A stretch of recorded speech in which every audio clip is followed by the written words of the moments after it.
They came at midnight wearing badges that weren't real, knocking down doors they had no right to touch, and behind them stood Karen in her spotless white clothes, smiling like she owned every soul inside that house.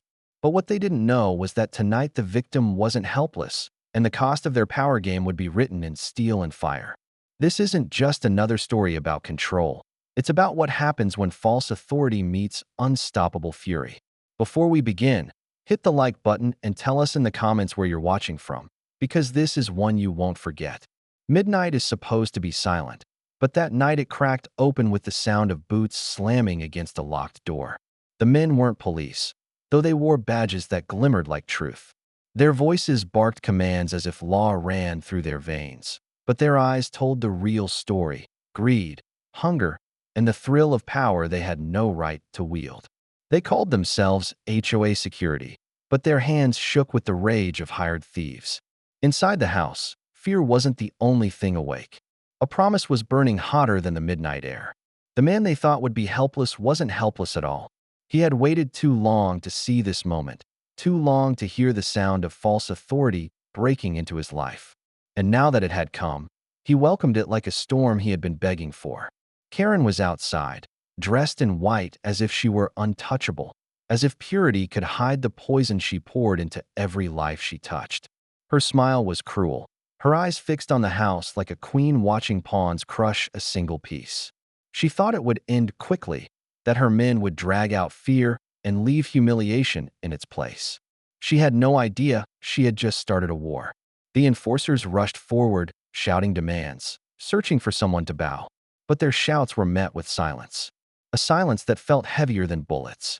They didn't see the way his hands clenched, didn't hear the whisper under his breath. They didn't notice the way the ground seemed to wait for something bigger than them. One of them found the family photographs on the wall and ripped them down.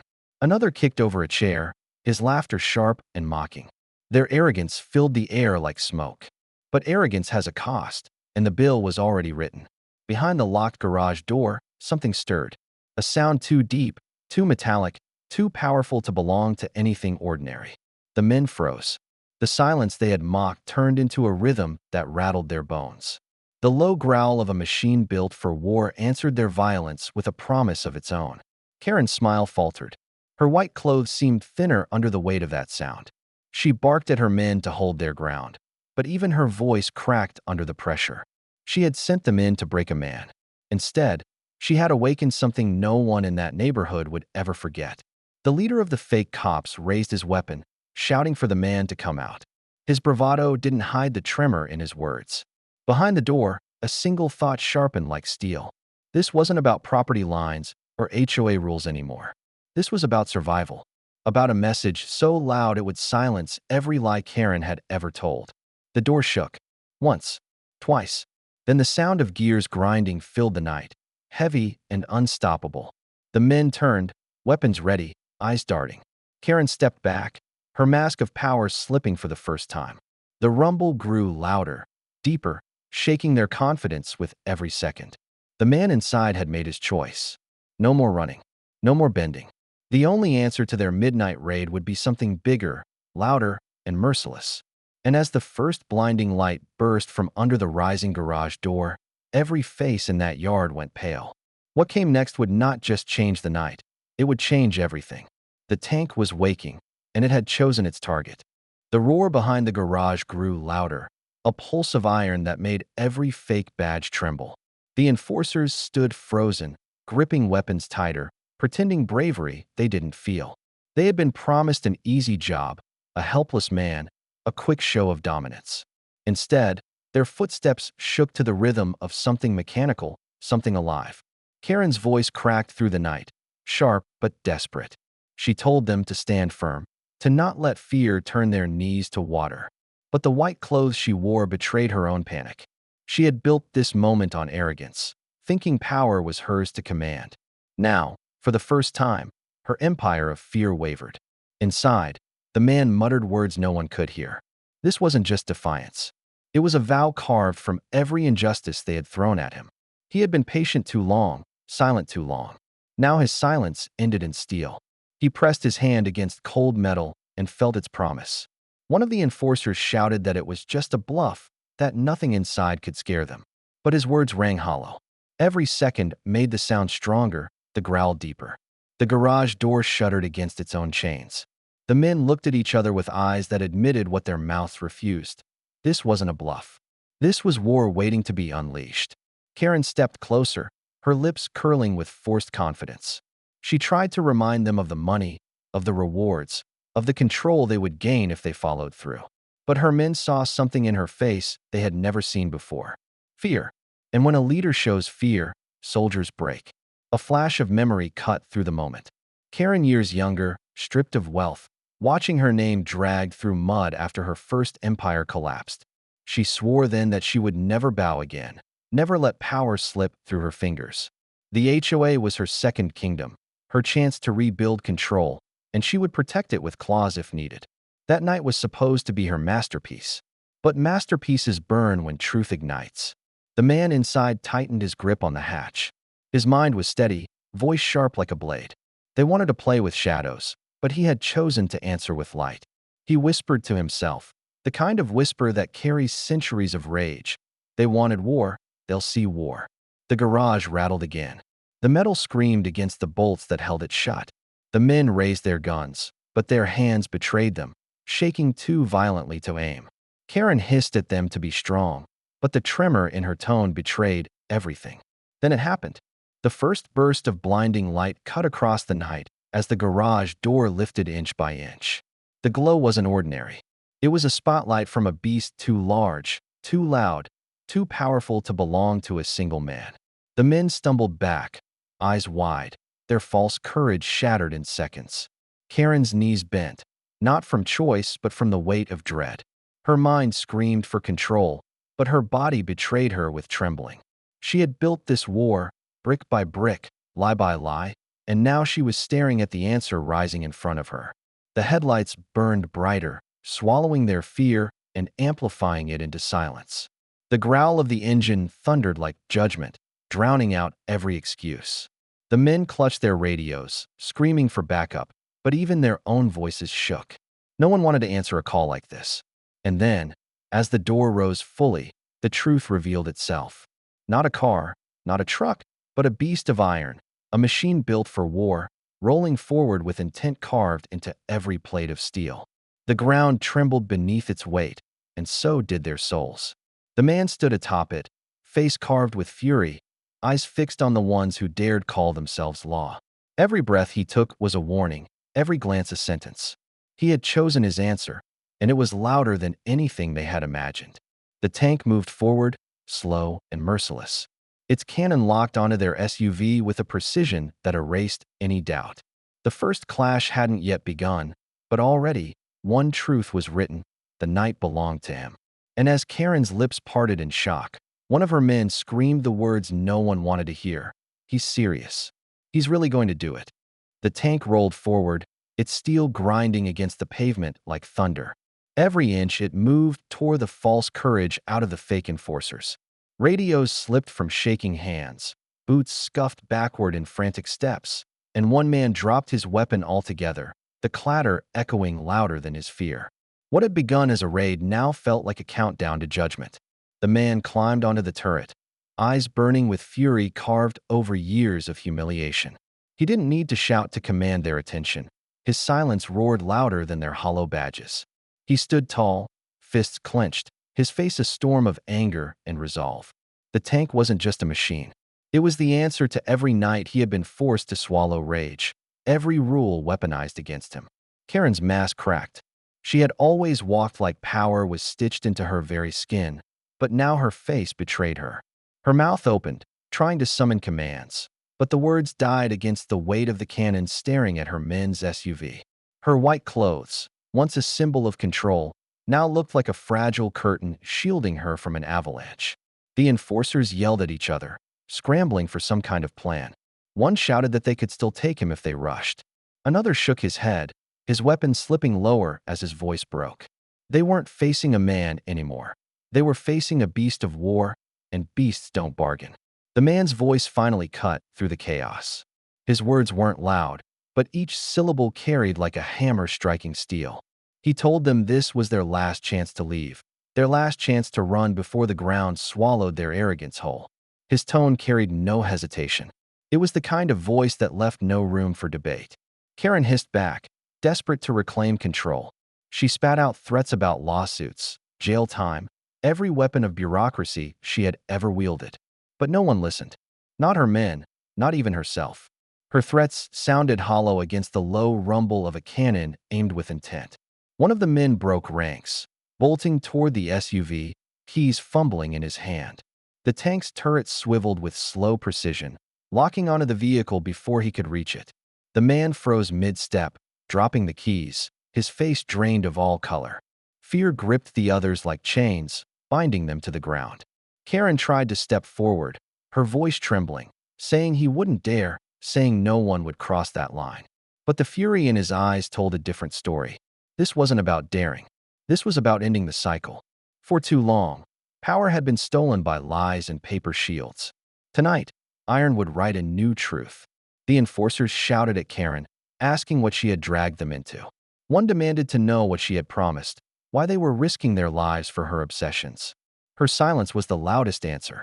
For the first time, they saw her not as a leader, but as a woman clinging to power she could no longer control.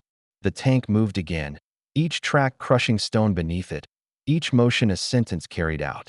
The headlights illuminated Karen's face, wide-eyed. Her lips parted in disbelief. She thought she controlled fear, but fear had turned on her, and it had taken the shape of steel. The man lifted his hand slowly, a signal that froze every muscle in the yard. His gaze swept across them, pausing on Karen, then on the SUV, then back to Karen. His decision hung in the air, heavy, unbearable. And then the cannon locked fully into place. A click echoed into the night, sharp and undeniable. Karen staggered back, her men shouting in panic. The raid they thought they controlled had become a standoff they couldn't win. The tank stood ready, its fury aimed, its silence screaming louder than any threat. And as Karen's voice finally broke into a scream, the man's glare told them the truth. This night was only just beginning. Karen's mask cracked wider as the cannon fixed its gaze on her SUV. For years she had ruled with contracts and signatures, wielding power like it was eternal. Now, under the glare of headlights, her kingdom of papers and threats felt like ash slipping through her hands. Her lips trembled, her voice scraping against panic as she tried to speak. She called out to him, reminding him of laws, reminding him of consequences, but every word landed weaker than the last. Her empire was unraveling in front of her men, and they saw it. One of the enforcers whispered that this wasn't what they signed up for. Another shouted at Karen, demanding the truth.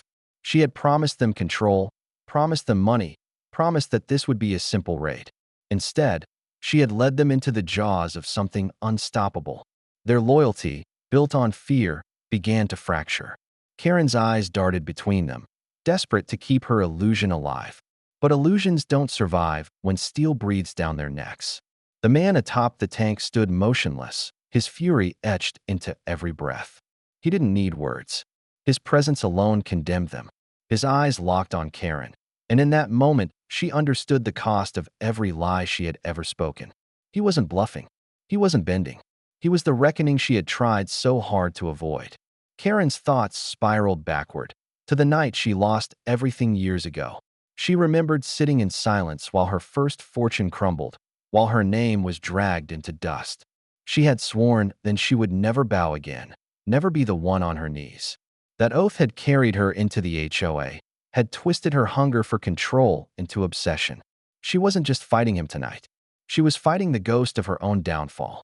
Her voice broke into pleading, though she dressed it in arrogance. She called him reckless, accused him of destroying himself, tried to paint herself as the victim. But her men saw through it. They saw a leader whose crown was slipping, a queen in white whose kingdom was no more than paper walls. The cracks in her mask were now too wide to hide. The tank's turret moved slowly, deliberately, turning away from the SUV and locking onto her instead. Gasps burst from her men. Karen's knees buckled as her breath caught in her chest. For the first time, she wasn't the one dictating terms. She was the one standing on the edge of annihilation. Her men shouted at him, waving their weapons, but their voices shook with fear. They weren't defending her anymore. They were defending themselves from being dragged down with her. Karen turned to them, demanding loyalty, screaming that they had to protect her. But loyalty dies quickly when survival calls louder. One enforcer lowered his weapon completely, shaking his head. He told her he wasn't dying for her lies, that she had tricked them all. The others wavered, torn between fear of her wrath and fear of the man staring down from his tank. Karen's white clothes glowed under the headlights, but in that glow, she looked smaller than ever. The man's voice finally split the silence. He didn't roar. He didn't rant. His words were sharp, deliberate, piercing. He told her that power built on fear always collapses, and tonight she would watch it burn. Each word hit her harder than the steel barrel pointed at her chest. Karen's hands trembled. She tried to raise them in defiance, but her body betrayed her. Her men stepped back, distancing themselves, as if her downfall might be contagious. For the first time in years, Karen stood alone. The cannon clicked into place, the sound slicing the air. Karen's breath hitched, her eyes wide, her control shattered. The headlights washed her in white as her men turned their backs, leaving her exposed to the fury she had summoned. And then the tank inched forward, closer, slow, merciless. Karen's scream ripped through the night, a sound that didn't belong to power but to desperation. And just as the barrel loomed over her, a single gunshot cracked, not from him, not from outside, but from one of her own men. The betrayal had begun. The gunshot split the night like lightning, and for a heartbeat no one moved. Karen's head whipped toward her own men, disbelief plastered across her face. The sound hadn't come from the man on the tank. It had come from the very people she had sworn commanded loyalty. The fragile thread holding her control snapped in a single echo. One enforcer's hands still smoked from the recoil. His voice shook, but his words were fire. He accused Karen of lying, of dragging them into something far darker than they had agreed to. He shouted that she had promised power and profit, but all he saw was a woman desperate to relive a past where she mattered. The others froze, watching as loyalty bled into betrayal. Karen's scream cut through the chaos. She demanded obedience, shrieked about contracts, debts, and promises. Her voice no longer sounded regal. It was desperate, broken, wild. She clawed at the last shreds of authority while her men looked at her like a cornered animal. The image of their fearless leader in white clothes was gone. What stood before them now was fragile, trembling, exposed. The man on the tank didn't fire. He didn't need to. He let them tear themselves apart. His eyes locked on Karen like a judge watching the guilty argue over their own punishment. His silence spoke louder than cannon fire. This wasn't his battle anymore. It was hers. Another enforcer turned his weapon, not toward the man on the tank, but toward Karen. His voice cracked with fury, shouting that she had fed them lies, that they had risked their lives for her vendetta. Guns rose, not in defense, but in anger, the night shaking with betrayal. The first shot had been a spark, and now the fire was raging. Karen stumbled back, her white suit smudged with dirt as she fell to her knees. She tried to plead, but her words only fanned the flames. Her men screamed at her, each one unloading years of resentment. They had followed her out of fear, out of greed, but when fear collapses, only rage remains. The first fight erupted. Shouts turned to fists, fists turned to gunfire. Two of her own men clashed, one screaming loyalty to Karen, the other roaring betrayal. The tank stood still, its cannon unmoving, its master watching chaos unfold like he had always known it would. Karen crawled forward, reaching out to the one who had fired the first shot. She begged him, swore she would fix everything, swore this wasn't how it was supposed to end. His answer was another round of gunfire, the bullet tearing into the night, missing her by inches but killing the illusion that she still mattered. The ground echoed with violence. Men who had stormed in with certainty now fought each other with desperation. Betrayal cut deeper than any blade, and Karen was drowning in it. Her white clothes, once pristine, now stained and torn, bore the marks of her downfall. She screamed for them to stop, but her words vanished under the sound of rage unleashed. The man on the tank leaned forward, voice sharp, calm, merciless. He told her this was the price of building power on fear. She stared up at him, face streaked with dirt and sweat, tears breaking through the mask she had worn for years. In his eyes, she saw no mercy, only the reflection of what she had become. Gunfire cracked again, closer this time. One of the men loyal to Karen dropped, clutching his chest. Another turned his back on her entirely, running into the night, abandoning the cause. Her army had collapsed into fragments, and she was left in the center of it all, broken and surrounded. Karen's hands shook as she reached up, begging now, her pride shattered. She wasn't a queen anymore. She was a woman clinging to whatever was left of her throne of lies. The man on the tank said nothing.